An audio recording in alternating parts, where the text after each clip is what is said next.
Hello everyone, good morning. কেমন আছো তোমরা সবাই? আশা করি তোমরা সবাই খুব ভালো আছো, আর আমিও কিন্তু বেশ ভালো আছি। পিয়াসটি ব্লগে তোমাদেরকে সবাইকে আবার অনেক স্বাগত জানিয়ে ব্লগটি শুরু করছি। আশা করি আজকের ব্লগটাও তোমাদের খুব ভালো লাগবে। তো সকালে উঠেই দেখো ঠাকুর প্রণাম করেই কিন্তু ব্লগটা শুরু করলাম।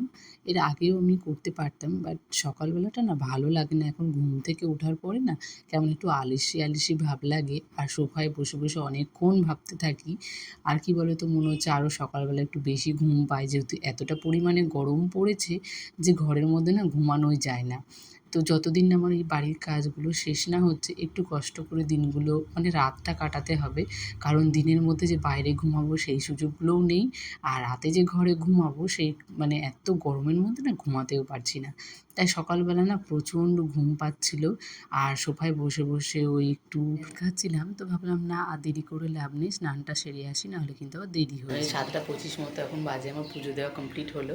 এখন মাম্মামকে ঘুম থেকে তুলে দেবো, তারপর মাম্মামকে খাইয়ে স্কুলে পাঠিয়ে দেবো, আর আমি রান্না বসিয়ে দেবো। মাম্মামকে ঘুম থেকে তুলে দিয়েছি, ওকে ব্রাশ করাচ্ছে ওর পাপা। তো তার মাঝখানে ভাবলাম আমি আমার জন্য একটু কিছু বানাই। তো এখানে আমি একটু ওই ছাতু নিয়ে নিলাম, একটু ছাতু খাবো।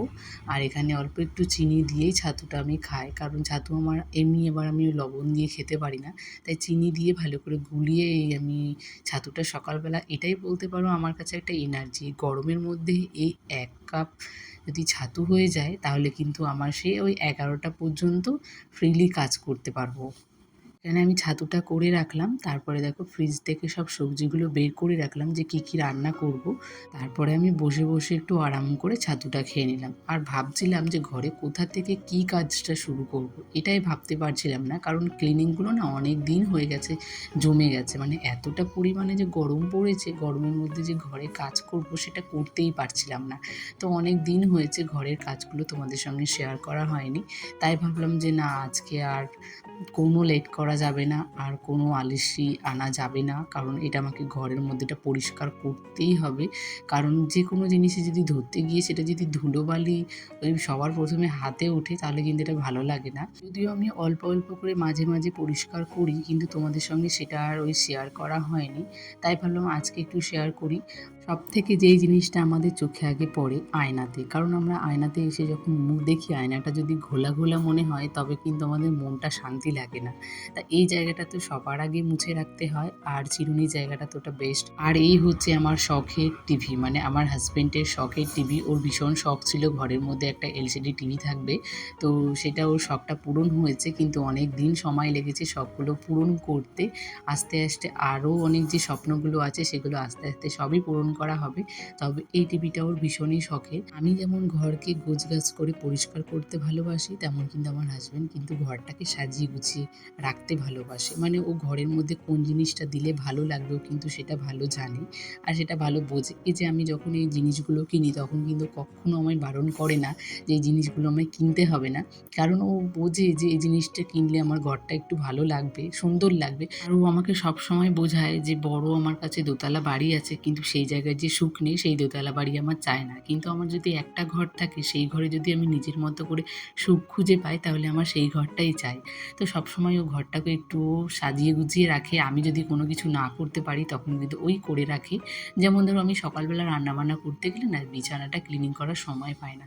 ও কিন্তু অফিস যাওয়ার আগে এই কাজগুলো আমাকে করে দিয়ে যায়, কারণ ওর মনে হয় যে সবসময় ঘরটা যেন একটু পরিষ্কার পরিচ্ছন্ন টিপটাপ থাকে, ওইটা রাখতে ভীষণ ভালোবাসে। তাই ওর সাথে থেকে থেকে কিন্তু আমিও ওই সেই টিপটাপ ব্যাপারটা আমার কাছেও চলে এসেছে। আমিও যদিও আগে ছিলাম, কিন্তু এতটা পরিমাণে যে পরিষ্কার পরিচ্ছন্ন থাকাটা এরকম ছিল না। আর আমরা কি বলো তো, সবসময় একটা অভ্যাসের দাস। যেই জায়গাটায় আমরা থাকতে থাকতে একটা আমাদের অভ্যাস হয়ে যায় তখন কিন্তু আমরা সেই জায়গাটাতেই থাকতে পারি। যেমন একটা পরিষ্কার পরিচ্ছন্ন ঘরে যদি আমরা প্রথম থেকেই থাকি তাহলে কিন্তু আমার মনে হয় যে পরিষ্কার পরিচ্ছন্নই সবাই থাকতে ভালোবাসে। সবাই না, কিছু কিছু মানুষও আছে জানো তো পরিষ্কার পরিচ্ছন্নটা ভালোবাসে না। আর জানো তো আমার খুব একটা বড় বাড়ি না, এই যে আমার একটা ছোট্ট ঘর, বারান্দা, রান্নাঘর, এই নিয়ে আমার কাছে মনে হয় এটা আমার কাছে স্বর্গ। কিন্তু এই পাড়াতে কিছু কিছু লোক আছে যে এই বলে এইটুকু কাজ করতে তোমার এই সারাদিন লেগে যায়, কিন্তু আমি ঘরের মধ্যে সারাদিন কি করি তাদের মনের মধ্যে কিন্তু অনেক প্রশ্ন। আর আমি যখন বলি যে ঘরের আমি এই কাজগুলো করি তখন বলে কি দরকার আছে এত পরিষ্কার করে রাখার, একটা তো হাতের কাজও করতে পারো, তাহলেই তো দুটো পয়সা ইনকাম হয়। কিন্তু পয়সার থেকে ব্যাপারটা হচ্ছে আমি যদি একটু পরিষ্কার পরিচ্ছন্ন রাখি তবেই না আমার শরীরটা সুস্থ থাকবে, মন মানসিকতা সুস্থ থাকবে। আমি যদি এই পয়সার কাজ করতে গিয়ে যদি এসব আমি নোংরার মধ্যে থাকি তাহলে কোথায় আমার পয়সা ইনকাম করাটা লাভ হয়েছে বলো তো? আমি যদি ৫ টাকা ইনকাম করি আর ডক্টরের কাছে যদি গিয়ে আমি ১০ টাকা দিয়ে আসি তাহলে আমার লাভটা কোথায় হয়েছে? এটাই আমি তাদেরকে বোঝাতে পারি না, কারণ তারা সেভাবেই হয়তো অভ্যস্ত হয়ে গেছে, কিন্তু আমি পারি না এরকম। তো সেই জন্য আমি না ওই পাড়াতে যাই না আর বেরোই না। কেউ যদি আমার কাছে আসে এসব গল্প করতে করতে যখন কথা বেরোয় না তখনই এইসব কথাগুলো হয়। কিন্তু আমি ওই পাড়াতে যাওয়া, এর বাড়িতে যাওয়া, ওর বাড়িতে যাওয়া আমার এটা ভালো লাগে না।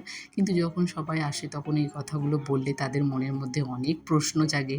আর বলো তো, বাড়ির কথাগুলো বাইরের লোক কী করে জানে? নিশ্চয়ই বাড়ির কেউ বাইরের গিয়ে বলে আসে, তাই কিন্তু সবাই বাড়ির কথাগুলো বাইরের লোকেরা জানতে পারে। না হলে তো কেউ জানতেও পারবে না যে বাড়িতে কী হচ্ছে না হচ্ছে। তেমনই কিন্তু বাড়িতে, প্রত্যেকটা বাড়িতে কিন্তু একটা দুটো লোক এরকম থাকে যে বাড়ির কথাগুলো বাইরে গিয়ে বলা, বাইরে গিয়ে কেউকে তার মুখে মুখে গিয়ে বলে আসা, এসব কিছু কিছু মানুষের অভ্যাস আছে। যেমন ধরো, সবার আগে যদি তোমার বাড়িতে একটা জা থাকে আর ননদ থাকে তাহলে কিন্তু সেটা সবার আগে হয়। ননদটা যদিও খুব, আমি বলবো না যে খারাপ, ননদটা খুবই ভালো হয়। আর যে জা নামক যে মানুষটা হয় সেটা হচ্ছে সব থেকে বিষাক্ত একটা মানুষ, যেটা আমি মনে করি আমার দিক থেকে।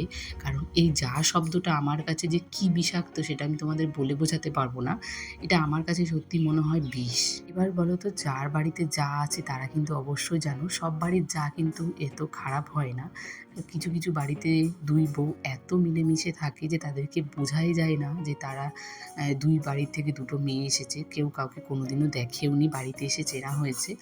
আর কিছু কিছু বাড়িতে আসে দুই বাড়ির, মানে দুটো মেয়ে যে আসে তারা মনে হয় যে তাদের কাছে দুজনেই দুজনের শত্রু, এমনটাই কিন্তু মনে হয় কিছু।